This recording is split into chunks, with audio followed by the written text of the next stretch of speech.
How to delete TikTok videos. Hello everybody and welcome to this video where I'm going to show you exactly how to delete TikTok videos with the new update, but make sure that you watch this until the very end so that you don't make any mistakes in this process.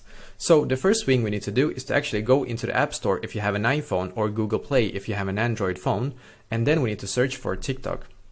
So I'm just going to do it right now, TikTok, perfectly. Now I'm just going to click on TikTok right here. And now you can see that I have like a blue button where it says open. It does not say like update or anything like that, which means that I do have the latest update for my TikTok, which we need to have in this case to make it work. So if it says like update for you, then just update to the latest version and then you can continue with this tutorial. So now when I have the latest version, then I'm just going to go back into my TikTok app. Perfect. Now you need to obviously go into your profile where you can see all of your videos basically. And now I'm just going to find a random video that I want to delete.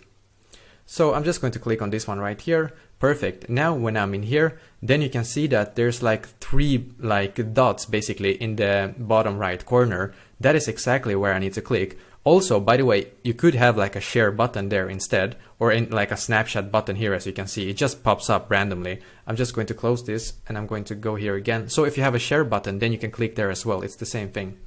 So I'm just going to click on the three buttons, and now I'm just going to swipe to the right. So just keep swiping until you can see where it says delete basically, and that is exactly where you need to click. So click on delete.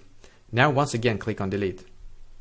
Perfect. As you can see, the video is just deleted, and you can do this as many times as you want. If you want to delete all of your videos, then just do this as well. And yeah, this is basically exactly how to do it. So let me know in the comments below if you have any questions, and I will do my very best to try to help you. And also, don't forget to leave a like on this video and subscribe to my channel, because I'm actually doing a lot of helpful videos constantly that might be very useful to you. Thank you very much for watching, and I wish you an awesome day.